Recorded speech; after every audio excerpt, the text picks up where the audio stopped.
अस्सलाम वालेकुम। Class 9 students, book is chemistry 9th class.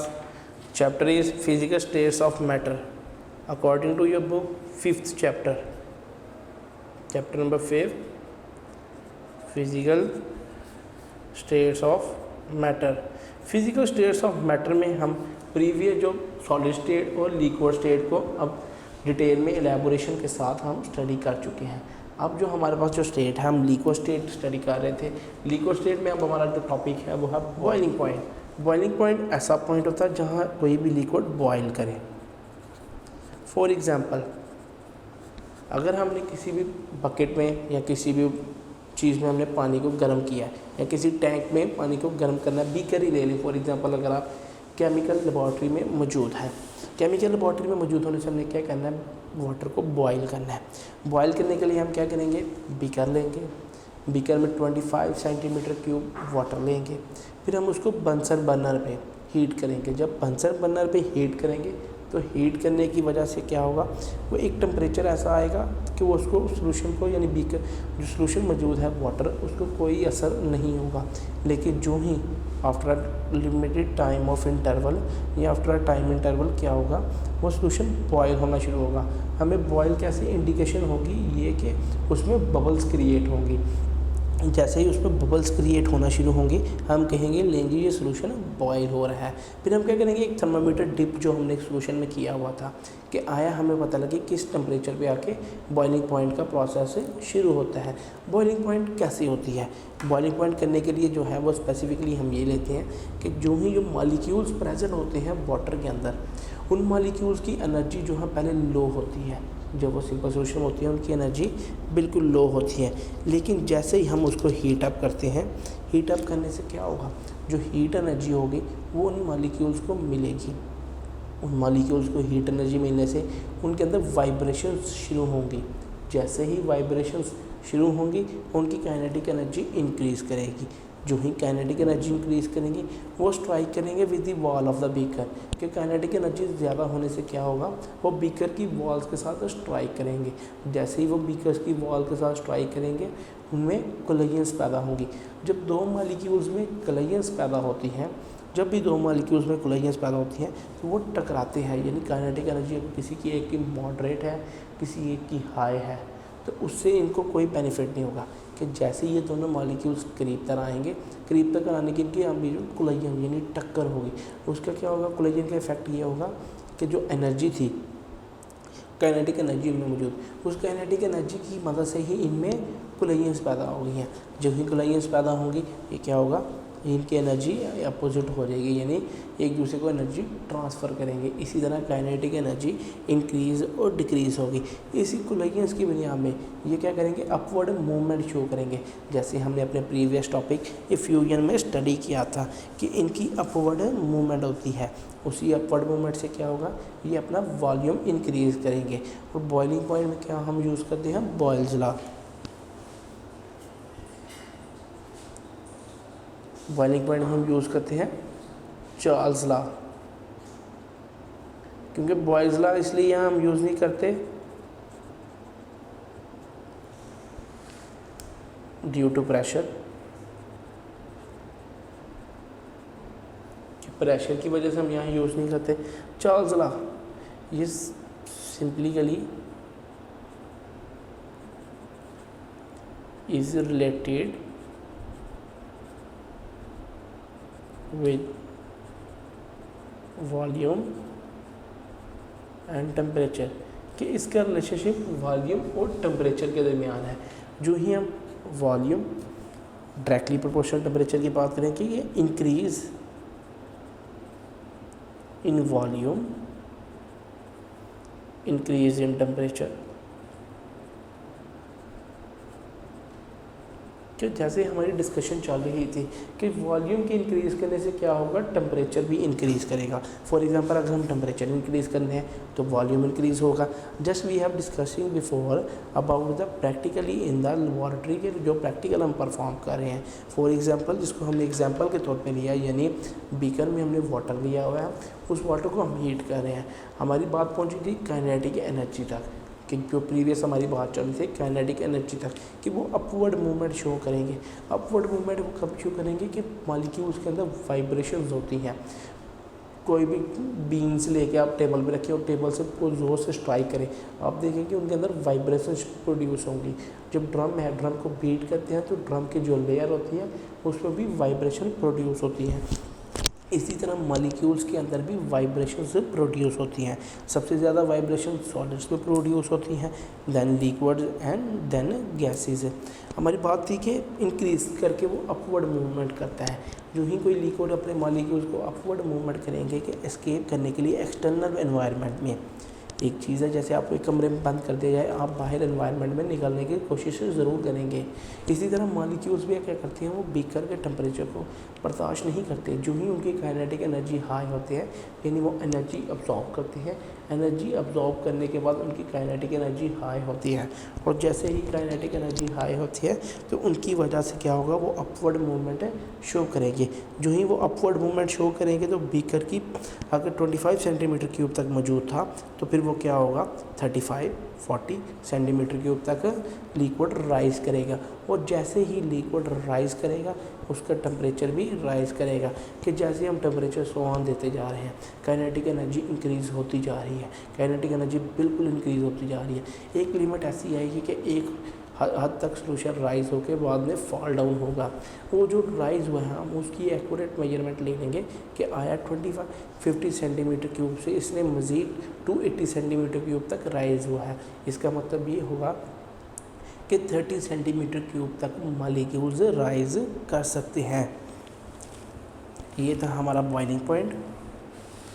अब according to definition,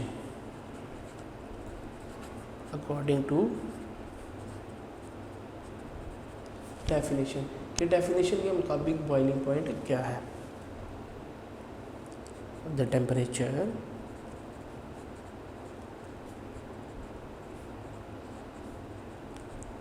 at which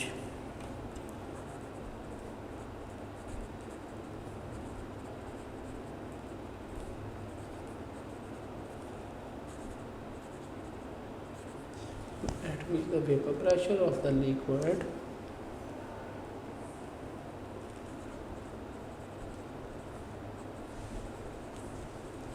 becomes equal to the atmospheric pressure। तो जब temperature of the liquid किसके बराबर आ जाएगा, एटमॉस्फेरिक प्रेशर के। Atmospheric pressure, a new word for you,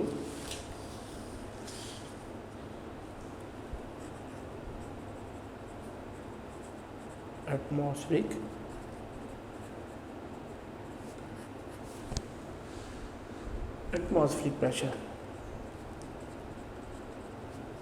pressure exerted by the molecules of different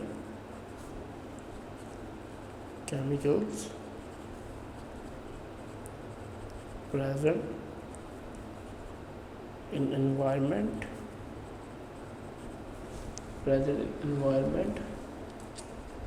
और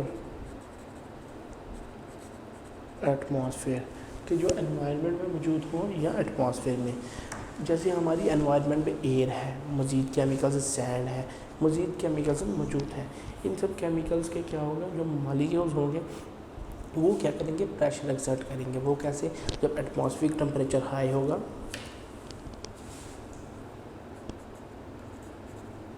high atmospheric temperature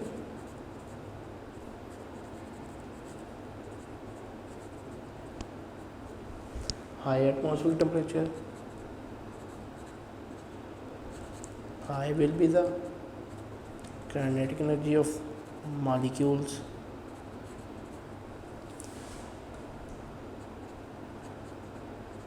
high pressure will be exerted, high pressure will be exerted।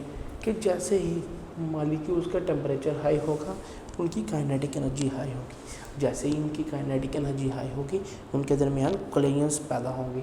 इन्हीं collisions की बिना पे क्या होगा, वो प्रेशर एक्सर्ट करेंगे किस पे, एनवायरनमेंट पे, कि एनवायरनमेंट में अगर कोई और मॉलिक्यूल्स इंटरनल एनवायरनमेंट से एक्सटर्नल एनवायरनमेंट में आना चाहेगा वो उस पर प्रेशर इम्पोज करेंगे। जो वो प्रेशर इम्पोज करेंगे उसको हम एटमॉस्फेरिक प्रेशर बोलेंगे।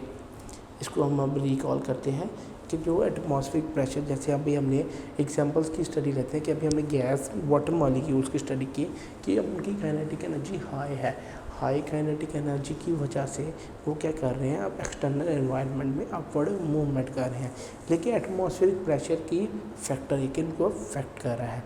एटमॉस्फेरिक प्रेशर क्या होगा कि जब वो एटमॉस्फेयर में अपना प्रेशर एक्सर्ट करेंगे, जो ही उनमें एटमॉस्फेयर उन पर अपना प्रेशर एक्सर्ट करेगी, फिर उनको हाई काइनेटिक एनर्जी एब्जॉर्ब करनी पड़ेगी, फिर उनको ज़्यादा एनर्जी एब्जॉर्ब करनी पड़ेगी और ज़्यादा प्रेशर क्रिएट करना पड़ेगा।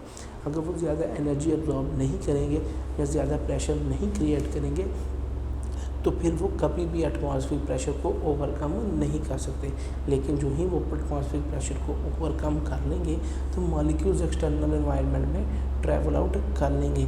लेकिन जो ही वो एक्सटर्नल एनवायरनमेंट में ट्रैवल आउट नहीं कर सकते तो वो क्या होगा, एटमॉस्फेरिक प्रेशर इफेक्ट करेगा और बॉइलिंग पॉइंट नहीं अकर करेगा।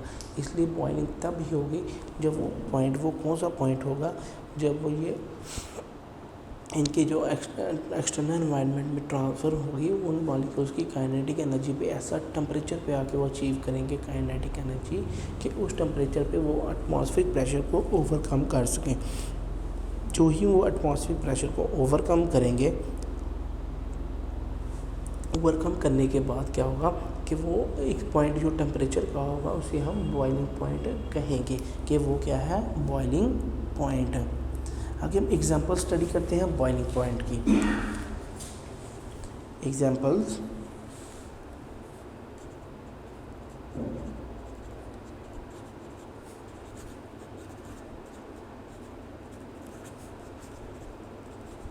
एग्जांपल्स ऑफ बॉइलिंग पॉइंट के बॉइलिंग पॉइंट की एग्जांपल्स में सबसे पहले हमारे पास ether, alcohol and water. Ether क्या होगा, 34 डिग्री सेल्सियस में बॉयल करेगा, 78 degree Celsius and 100 degree Celsius. इसमें हम कह सकते हैं कि इनकी इंटरमॉलिक्यूलर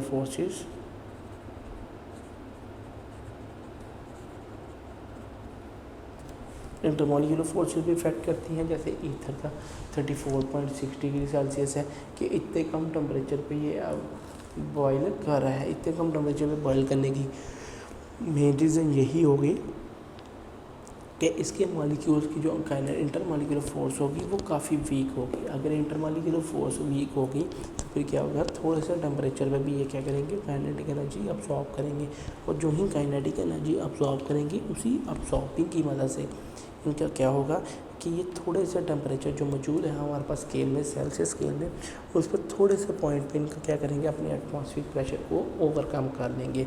लिहाजा बॉइलिंग पॉइंट के लिए मेजर पॉइंट क्या है, मेजर कंपोनेंट यही है कि उसने एटमॉस्फेरिक प्रेशर को भी मद्देनज़र रखना है, एटमॉस्फेरिक प्रेशर को भी ओवरकम करना है।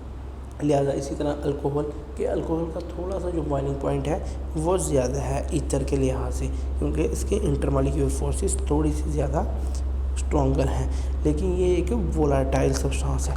अब जो ऐसे वोलाटाइल सब्सटेंस ऐसे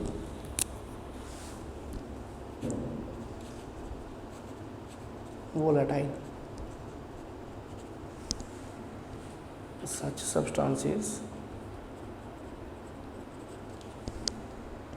substances which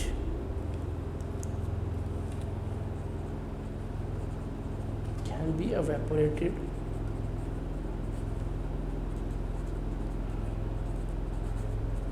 when exposed to the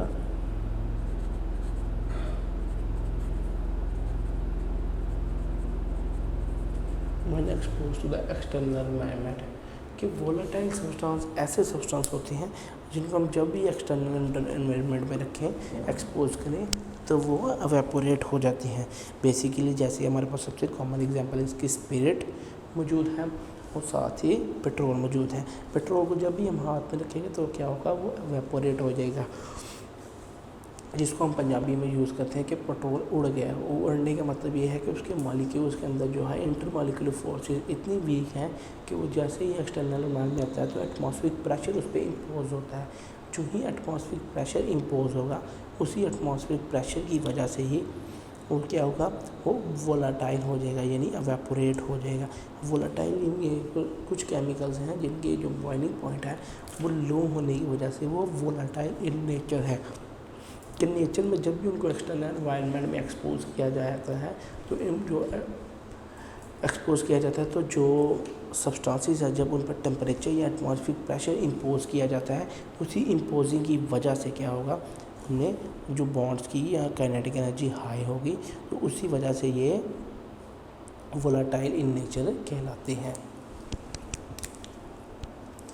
next is water कि वाटर की जो फोर्सेस हैं वो स्ट्रॉन्ग है। स्ट्रॉन्ग फोर्सेस होने की वजह से क्या होगा, इसके अपना एटमॉस्फेरिक टेम्परेचर ओवरकम करने के लिए ज़्यादा टेम्परेचर की ज़रूरत होगी।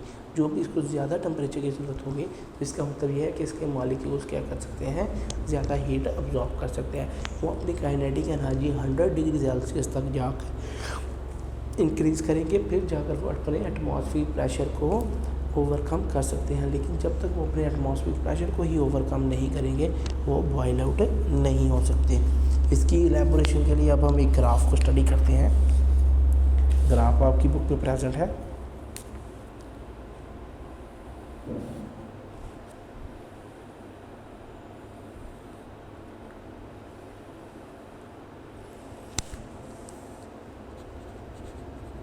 Vapour pressure,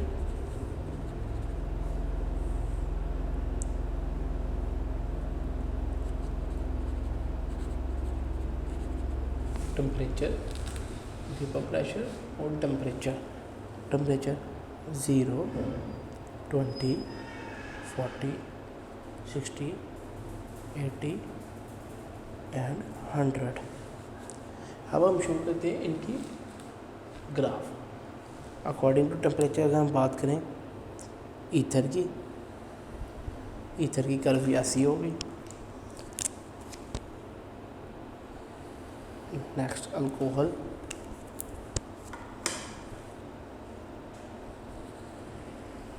and then 100 degree Celsius पे ये देखें, ये 34.6 डिग्री सेल्सियस पे, 78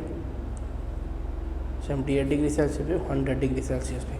हमने इनकी कर्व्स देखी कि कर्व्स क्या होगी, टेम्परेचर और वेपर प्रेशर के लिहाज से इसके जो इंक्रीज़ होगा वो कैसे होगा। हमने इथाइल अल्कोहल को 25 mmHg में जब वाटर को 5 mmg रखा, हमने इनको हीट किया। हीट करने के बाद जो vapour pressure of di ethyl था वो इंक्रीज़ हुआ रैपिडली। क्योंकि वेपर प्रेशर कैसे इंक्रीज़ हुआ, क्योंकि इसके अंदर जो इंटरमॉलिक्यूलर फोर्सेस प्रेजेंट थी वो काफ़ी वीक थी। वीक होने की वजह से और इंटरमॉलिक्यूलर फोर्सेस की वजह से जो डाई इथाइल ईथर है ये इंक्रीज़ हुआ rapidly and becomes equal to atmospheric pressure, कि इसके रैपिडली इंक्रीज़ करने के बाद ये एटमॉस्फेरिक प्रेशर के बराबर हो गया। और जो ही ये एटमॉस्फेरिक प्रेशर के बराबर हुआ ये बॉयल आउट करना शुरू हो गया, यानी इसने अपने वेपर्स क्रिएट कर लिए। उन्हीं वेपर्स की मदद से अगर हम जो नेक्स्ट देखते हैं वो है अल्कोहल। अल्कोहल ने क्या किया, अल्कोहल 78 डिग्री सेल्सियस पर जब टेम्परेचर पहुंचा कि मज़ीद हीट करने के बाद जब ये 78 डिग्री सेल्सियस पर पहुंचा तो 78 डिग्री सेल्सियस पर पहुंचने के बाद इसने क्या किया, अपने आप को एटमॉस्फेरिक प्रेशर के बिल्कुल ओवरकम कर लिया। जो ही इसने एटमॉस्फेरिक प्रेशर को ओवरकम किया तो ओवरकम करने के बाद इसने वेपोराइज हो गया, यानी ये बॉयल आउट हो गया। बॉइलिंग में भी हम देखते हैं कि वेपर्स बनते हैं, लेकिन बॉइलिंग उस पॉइंट को कहते हैं जब सोल्यूशन बॉयल हो, और वेपराइजेशन हम तब कहते हैं जब उसके वेपर्स बनकर वो एम्प्टी आउट होना हो शुरू हो जाए, जब बीकर बिल्कुल ख़त्म होना शुरू हो जाए और हम देखेंगे बीकर में से स्मोक निकलता हुआ, धुआं, स्टीम बनती हुई, वाटर की स्टीम बनती हुई, तब हम बोलेंगे वेपराइजेशन। लेकिन ये अभी क्या है, बॉइलिंग पॉइंट। फिर नेक्स्ट जो हमारे पास वेपर प्रेशर ऑफ वाटर वो इंक्रीज़ करता है स्लोली इंक्रीज़ करने, क्योंकि जो इंटरमॉलिक्यूलर फोर्सेस होती हैं वाटर में वो बहुत स्ट्रांग होती हैं। क्योंकि इंटरमॉलिक्यूलर फोर्सेस जो स्ट्रांग होती हैं वो ज़्यादा फिर partial positive and partial negative charge करते हैं। अगर हम वाटर मॉलिक्यूल को स्टडी करें H bond, O bond, H, partial positive, partial negative, partial positive. तो इसमें जो इंटरमॉलिक्यूलर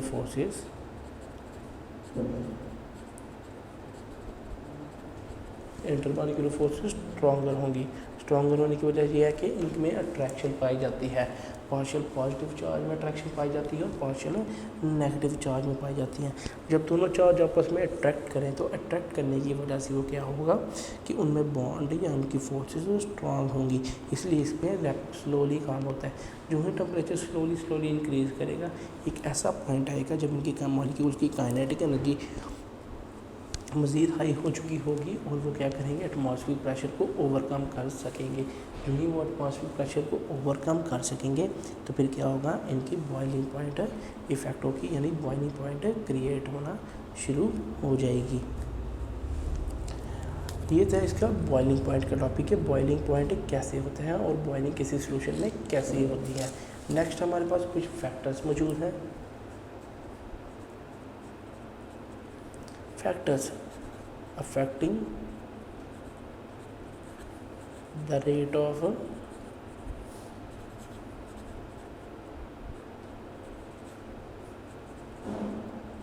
बॉइलिंग पॉइंट के फैक्टर्स क्या करते हैं, इफेक्ट करते हैं rate of the boiling point है कि उन्होंने बॉइलिंग पॉइंट के रेट को इफेक्ट करना है। So following are the factors which affect the rate of boiling point of different chemicals के डिफरेंट केमिकल्स का बॉइलिंग पॉइंट होना सकती है। सबसे पहला फैक्टर है हमारे पास नेचर ऑफ लिक्विड के आया लिक्विड कैसा है। नेचर ऑफ लिक्विड में हम सिर्फ दो पॉइंट स्टडी करते हैं। पोलर ऐसे कंपाउंड्स होते हैं जो इलेक्ट्रोनेगेटिविटी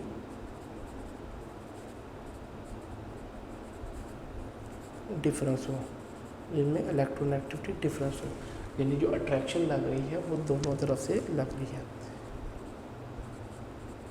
नॉन पोलर कंपाउंड्स के पोलर कंपाउंड्स और नॉन पोलर कंपाउंड। अब हम वाटर देखें तो वाटर एक पोलर कंपाउंड है क्योंकि इसमें इलेक्ट्रोनेगेटिविटी डिफरेंस है कि दो एटम से एक इलेक्ट्रॉन एक एटम को शेयर कर रहे हैं और अट्रैक्ट कर रहे हैं। जब इलेक्ट्रोनेगेटिविटी डिफरेंस आएगा तो इलेक्ट्रोनेगेटिविटी होती है शेयरिंग ऑफ इलेक्ट्रॉन के इलेक्ट्रॉन ने कुछ शेयर करना है और उस पर जोर लग रहा है।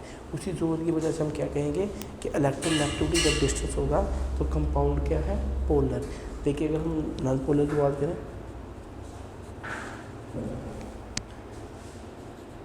सेम इलेक्ट्रोनेगेटिविटी कि अगर अट्रैक्शन दोनों तरफ से ठीक है, अट्रैक्शन दोनों तरफ से ठीक होने में जैसे हाइड्रोजन क्लोराइड, इसी एग्जाम्पल हमने H2O स्टडी की। हाइड्रोजन क्लोराइड में क्या होगा, एक हाइड्रोजन और एक ही क्लोरीन मॉलिक्यूल होगा। दोनों मॉलिक्यूल्स एक होने की वजह से हम कहेंगे ये पार्शियल पॉजिटिव है, ये पार्शियल नेगेटिव है। ये एक पार्शियल पॉजिटिव है, एक पार्शियल नेगेटिव है, तो इनकी अट्रैक्शन क्या होगी, दोनों एक ही सख्त लगा रहे हैं, दोनों सेम अट्रैक्शन कर रहे हैं।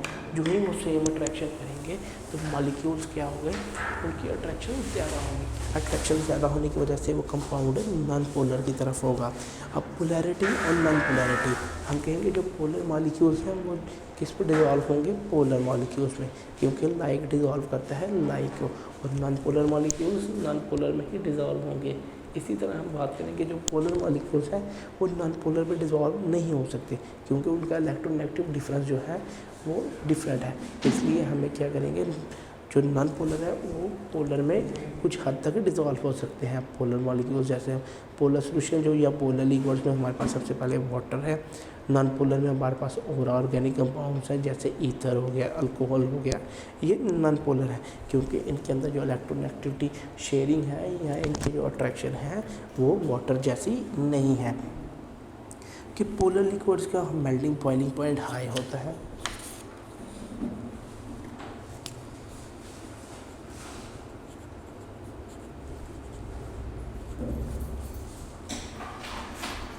Polar liquids high boiling point, high boiling point उसी लिहाज से आएगा कि इनके अंदर अट्रैक्शन ऑफ मॉलिक्यूल्स पाई जाती है। तो जो भी वो अट्रैक्शन पाई जाएगी, जब तक वो अट्रैक्शन ख़त्म नहीं होगी तब तक हम इसको बॉयल आउट नहीं कर सकते, इसलिए इनका बॉइलिंग पॉइंट हाई होता है।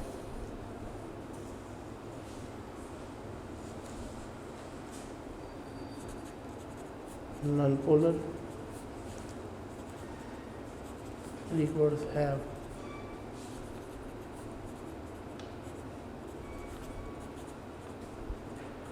लो बॉइलिंग पॉइंट, कि नॉन पोलर लिक्विड्स का लो बॉइलिंग पॉइंट होता है। ये था हमारा factor of nature of liquid.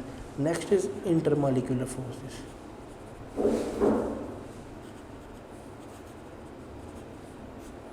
Intermolecular forces, अगर इंटरमॉलिक्यूलर फोर्सेस स्ट्रॉन्ग होंगी, stronger boiling point will be high boiling point. अगर वही वीकर होंगी, लो बॉइलिंग पॉइंट। ये इस वजह से होगा कि इनमें जो बॉइलिंग होती है वो किसकी मदद से होती है, इनमें मॉलिक्यूल्स के अंदर जो अट्रैक्शन पाई जाती है। इसलिए अगर अट्रैक्शन ही वीक होगी तो वो थोड़ा से टेम्परेचर से भी अट्रैक्शन ख़त्म हो सकती है। लेकिन अगर अट्रैक्शन ही हाई है तो फिर वो हाई टेम्परेचर लगाने के बाद भी ख़त्म नहीं हो सकती, लेकिन बहुत ज़्यादा हाई टेम्परेचर इसको यूटिलाइज़ करके फिर ख़त्म होगी।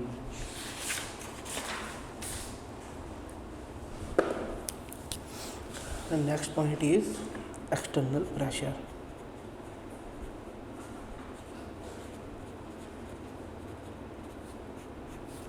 एक्सटर्नल प्रेशर का भी एक बहुत बड़ा फैक्टर है कि अगर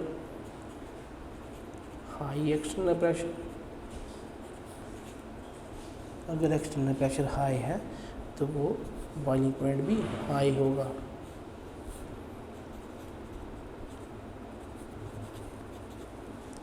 हाई बॉइलिंग पॉइंट होगा क्योंकि ये एक्सटर्नल प्रेशर पर डिपेंड करता है, फिर बॉइलिंग पॉइंट भी हाई होगा। देखिए, low external pressure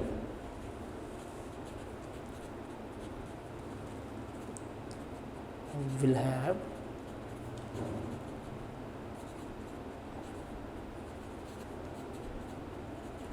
low boiling point, कि लो एक्सटर्नल प्रेशर से लो बॉइलिंग पॉइंट होगा।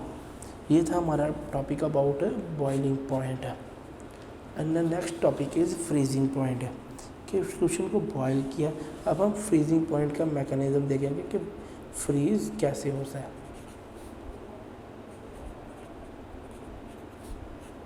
Freezing point,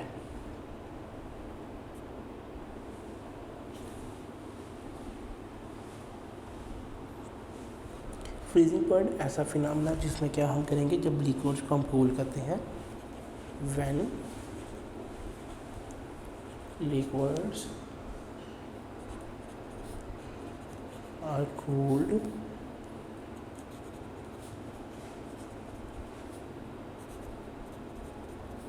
the vapor pressure of the liquid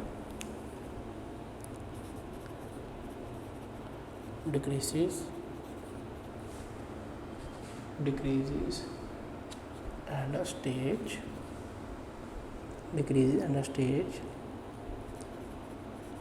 reaches when the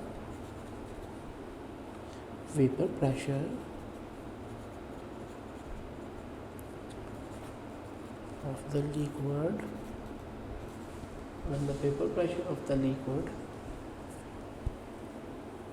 state becomes equal to the vapor pressure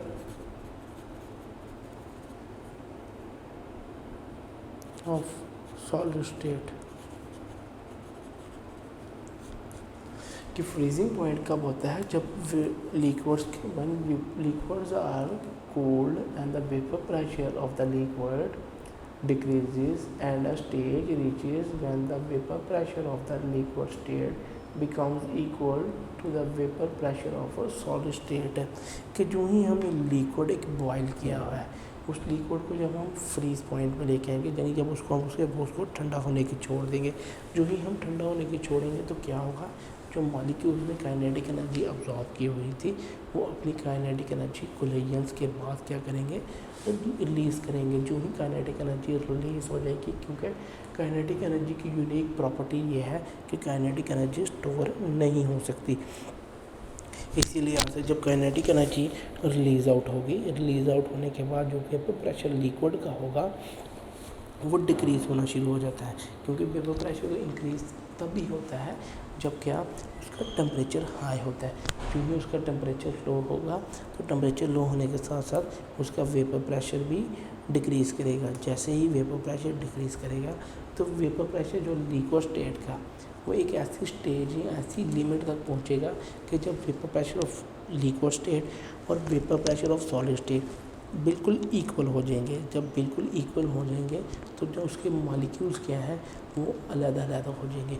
जब molecules अलग-अलग एक ही distance पे पहुंच जाएंगे उनकी एनर्जी बिल्कुल ज़ीरो हो जाएगी, और बिल्कुल ज़ीरो एनर्जी की वजह से वो क्या है, मूवमेंट भी शो नहीं कर सकेंगे। इसलिए हम कहते हैं कि सॉलिड क्या होता है, सॉलिड एक क्यूबिक स्ट्रक्चर में मौजूद होता है। क्यूबिक स्ट्रक्चर में मौजूद होने के लिए क्यूबिक स्ट्रक्चर में मौजूद होने के लिए क्या, अब हम देखते हैं जैसे हम देखा कि मॉलिक्यूल्स क्या करेंगे, एक पोजीशन पे मौजूद हो जाएंगे। जो ही वो एक पोजीशन पे मौजूद होंगे उनके अंदर बॉन्ड फॉर्मेशन हो जाएगी, कि उनकी ट्रैक्शन इस कदर वीक हो जाएगी कि वो अपनी ही जगह पे स्पेसिफिक हो जाएंगे और वो एक सॉलिड फॉर्म कर लेंगे। और सॉलिड फॉर्म करने के लिए इस तरह का वो एक सॉलिड स्ट्रक्चर फॉर्म करेंगे। इसी सॉलिड स्ट्रक्चर में जैसे कि मज़ीद मॉलिक्यूल्स प्रेजेंट होते हैं, इसी तरह मॉलिक्यूल्स क्या फॉर्म करेंगे, एक स्ट्रक्चर। इस स्ट्रक्चर से हम क्या करेंगे कि ये एक सॉलिड स्ट्रक्चर पाया गया है। फॉर एग्जांपल हम क्या करते हैं, जब हमने फ्रीज़ करना हो वाटर को तो हम क्या करते हैं, वाटर किसी भी बीकर या बाउल में लेकर उसको क्या करते हैं, रेफ्रिजरेटर के ऊपर वाले पोर्शन फ्रीज़र में रखते हैं। हम देखते हैं जब उसको फ्रीज़र को ओपन करते हैं तो एक ठंडी सी हवा यानी फ्रीज़ की जो लेयर होती है वो आती है। वहाँ क्या है, वहाँ वेपर प्रेशर जो लिक्विड स्टेट के हैं वो सॉलिड स्टेट के बिल्कुल बराबर है, और बराबर होने की वजह से वहाँ क्या है, जो ही हम वाटर गेन करते हैं तो उसकी जो होती है काइनेटिक एनर्जी होती है वो रिलीज़ आउट हो जाती है। काइनेटिक एनर्जी रिलीज़ आउट होने की वजह से ही क्या होगा, मॉलिक्यूल्स एक एक अपने अपने डिस्टेंस पे फिक्स हो जाएंगे। जैसे ही फिक्स हो जाएंगे हम उसको कुछ देर बाद निकालेंगे तो वो सॉलिड फॉर्म में हमें मिलेगी। जो ही वो एक सॉलिड फॉर्म में या क्यूब फॉर्म में मिलेगी तो हम कहेंगे द वाटर इज़ फ्रीज्ड, कि वाटर की फ्रीजिंग हो गई है।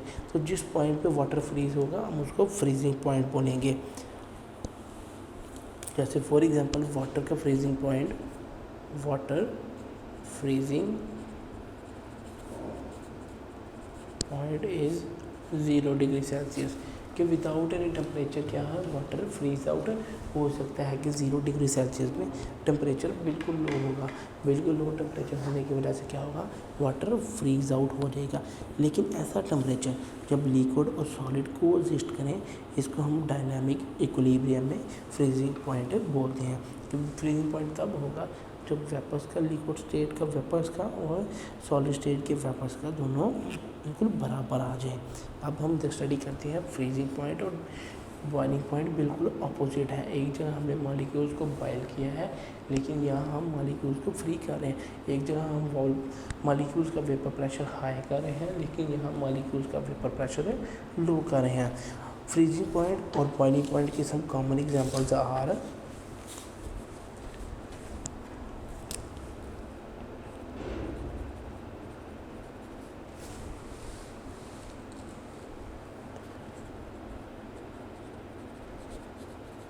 कॉमन एग्जांपल्स, जैसे हमारे पास डाईइथाइल ईथर,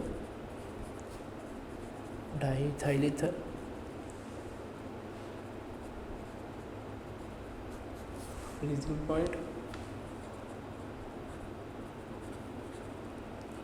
बॉइलिंग पॉइंट। कि अब हम फ्रीजिंग पॉइंट और बॉइलिंग पॉइंट बात करें, सबसे पहला हमारे पास जो केमिकल है वो डाईइथाइल ईथर है। फ्रीजिंग पॉइंट डाईइथाइल का ether -116 boiling point 34 degree Celsius के, ये माइनस टेम्परेचर में जाके ये फ्रीज़ होगा। जो ही ये माइनस टेम्परेचर में जाके इसके मॉलिक्यूल्स की एनर्जी बिल्कुल स्लो डाउन हो जाएगी। Next is ethyl alcohol.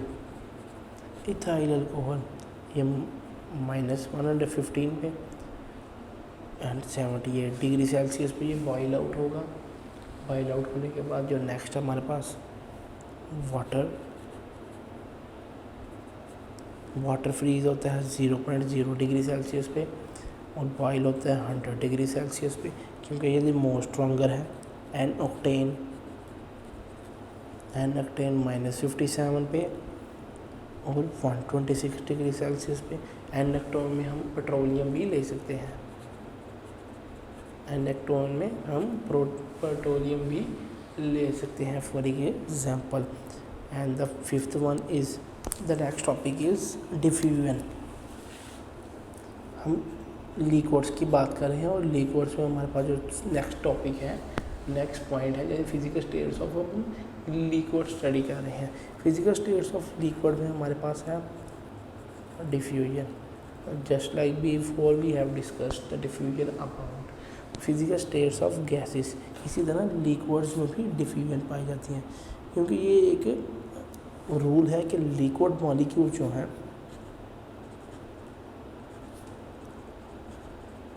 Liquid molecules are always in state of continuous motion. कि लिक्विड मॉलिक्यूल में हर वक्त स्टेट ऑफ मोशन में होते हैं। हर वक्त स्टेट ऑफ मोशन में इसलिए होते हैं क्योंकि इनके अंदर जो इंटरमॉलिक्यूलर फोर्सेस हैं वो काफ़ी वीक होती हैं, इसलिए मॉलिक्यूल्स क्या यहाँ वहाँ और हर कोने में पाए जाते हैं। इसलिए इन मॉलिक्यूल्स को हमने फिक्स नहीं रखा कि आपने यहीं बैठना है या यहीं रहना है। एक फिक्स्ड पोजीशन ना होने की वजह से ये क्या करते हैं, ये एक स्टेट ऑफ मोशन में है। फिक्स पोजीशन इनकी इसलिए नहीं है क्योंकि इनके अंदर जो इंटरमॉलिक्यूलर फोर्सेस पाई जाती हैं वो काफ़ी वीक हैं, और वीक होने की वजह से ही ये हेयर एंड देयर मूव कर सकते हैं। फिर वाटर की और डिफ्यूजन की हम लेते हैं मूव फ्रॉम हायर कंसंट्रेशन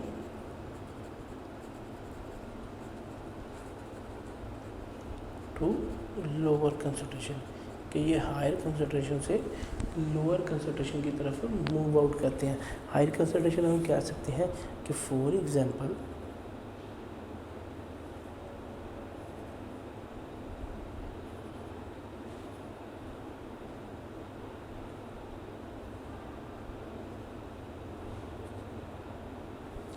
ये दो बीकर मौजूद हैं। अगर पानी की कंसंट्रेशन यहाँ फुल है, फुल कंसंट्रेशन है, तो ये क्या करेंगे, मूव आउट करेंगे यहाँ से यहाँ मूव आउट करके क्या करेंगे, from higher concentration to lower concentration, कि जहाँ मॉलिक्यूल की कंसंट्रेशन ज़्यादा होगी वहाँ से उस तरफ जाएंगे जहाँ मॉलिक्यूल्स की कंसंट्रेशन कम हो। नेक्स्ट प्रॉपर्टी इसकी ये है, they mix up with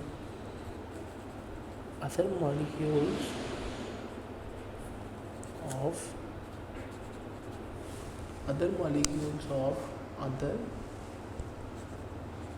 liquids, कि दूसरे लिक्विड्स के मॉलिक्यूल के साथ भी ये मिक्सअप हो जाते हैं। दूसरे मॉलिक्यूल के साथ मिक्सअप होने की यही है कि लिक्विड मॉलिक्यूल क्या करते हैं, वो दूसरे जो मॉलिक्यूल्स आएंगे उनको अट्रैक्ट कर लेंगे। फॉर एग्जांपल अगर हम बात करेंगे, ये हमारे पास एक बीकर है, बीकर में मौजूद वाटर है। वाटर मौजूद होने से अब हम कहेंगे हमने यहाँ इंक ड्रॉप आउट की है। ये हमारे पास ब्लू कलर का वाटर है, just for an example.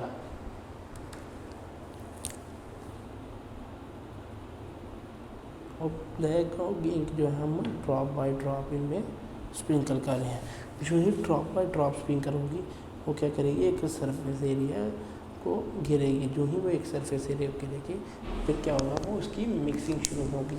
Mixing कैसे शुरू होगी कि लिक्विड मॉलिक्यूल जो प्रेजेंट है, यानी एक मॉलिक्यूल को प्रेजेंट है, वाटर मॉलिक्यूल को प्रेजेंट है, लेकिन वाटर मॉलिक्यूल्स की प्रेजेंस के साथ साथ है इसमें जब दूसरे मॉलिक्यूल्स आएंगे वो उनके साथ अट्रैक्शन शो करेगी। क्योंकि मॉलिक्यूल वाटर में हमने देखा कि हाइड्रोजन, ऑक्सीजन और हाइड्रोजन मौजूद होता है, इसलिए एक मॉलिक्यूल क्या करेगा, जो ही हाइड्रोजन कहेगी कि मैंने ऑक्सीजन के साथ बॉन्ड नहीं करना और ऑक्सीजन कहेगी हाइड्रोजन के साथ नहीं करनी, तो फिर जो नए मॉलिक्यूल्स होंगे उसके साथ वो अट्रैक्शन करेंगे, उनमें वो पार्शियल पॉजिटिव और पार्शियल नेगेटिव एंड्स ढूंढेंगे। जो ही इनमें वो पार्शियल पॉजिटिव और पार्शियल नेगेटिव एंड्स ढूंढेंगे तो फिर उस साथ क्या होगा, उनके साथ पेयरिंग शुरू कर देंगे, उनके साथ अट्रैक्शन शुरू कर देंगे। जो ही उनके साथ अट्रैक्शन शुरू करेंगे फिर एक मॉलिक्यूल से दूसरा, तीसरा, इस तरह सो ऑन ये चेन चलती रहेगी। जैसे ही ये चेन चलती रहेगी तो दूसरा जो लिक्विड होगा वो क्या करेगा, पहले लिक्विड में मिक्स होना शुरू कर देगा। इसलिए तो हम वाटर को एज अ यूनिवर्सल सॉल्वेंट भी लेते हैं कि यहाँ डिफ्यूजन का प्रोसेस बड़ी जल्दी होता है। लेकिन अगर हम बात करें कि after some while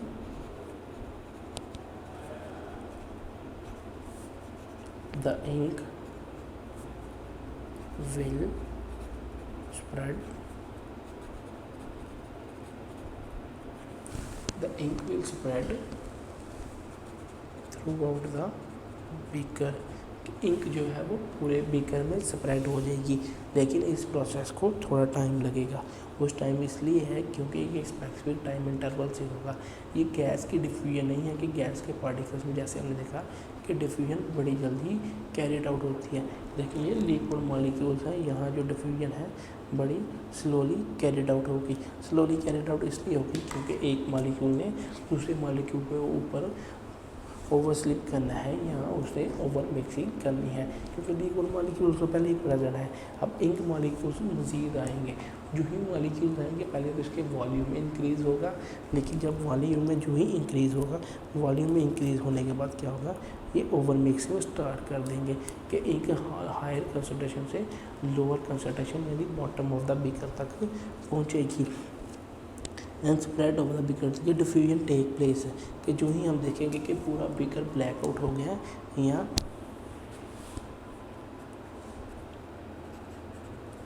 when the whole beaker of water is colorized with the color of ink,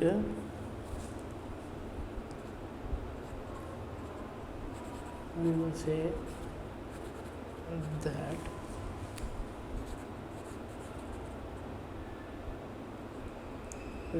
diffusion has take place कि जो ही उसकी डीकलरेशन हो जाएंगे, यानी वाटर में जो हमने लिक्विड यानी इंक डाली थी, जो ही वो अपना कलर पूरे बेकर में शो करेगी। अपना कलर पूरे बेकर में शो करने के बाद हम क्या कहेंगे कि डिफ्यूजन टेक प्लेस हो गई है, यानी डिफ्यूजन का जो इफ़ेक्ट था वो कैरिड आउट हो गया, यानी डिफ्यूजन हो गया। अब हम इसका कंपैरिजन करवाएं।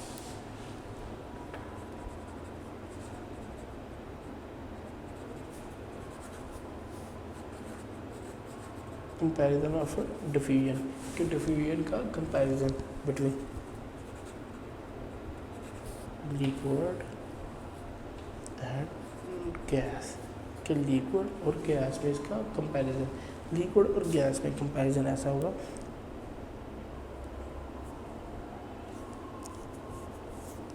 लिक्विड में स्लो डिफ्यूजन कैरिड आउट होगी, slow diffusion, high diffusion because weak intermolecular forces, no intermolecular forces,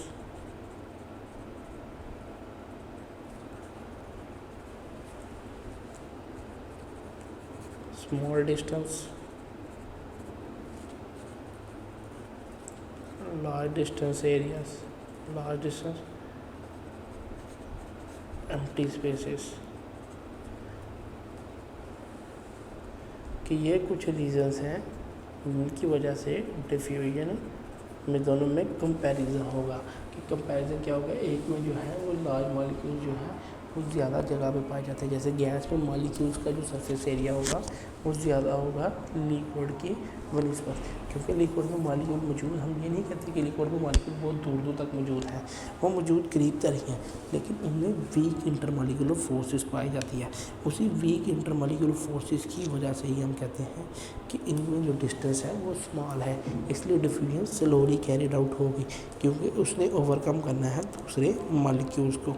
इसीलिए गैस मॉलिक्यूल्स जो होते हैं वो एक लार्ज डिस्टेंस पे पाए जाते हैं, और लार्ज डिस्टेंस पे होने की वजह से उनमें कोई इंटरमॉलिक्यूलर फोर्सेस नहीं होती, और जो दूसरे मॉलिक्यूल्स होते हैं जिन्होंने डिफ्यूज़ होना है वो मॉलिक्यूल स्पीडली या रैपिडली मूवमेंट शो करते हैं। रैपिडली मूवमेंट शो करने के लिहाज से वो क्या होगा, दूसरे मॉलिक्यूल्स के ऊपर स्लिप अप होंगे या ओवरकम करेंगे। जो ही वो दूसरे मॉलिक्यूल्स को ओवरकम करेंगे वो ये फास्टली डिफ्यूज़ करेंगे। वीडियो पसंद आई तो लाइक करें, अपनी राय कमेंट करें। ऐसे ही मजीद वीडियोस के लिए हमारा चैनल सब्सक्राइब करें और बेल का आइकन दबाएं ताकि आपको हर वीडियो का नोटिफिकेशन मिलता रहे।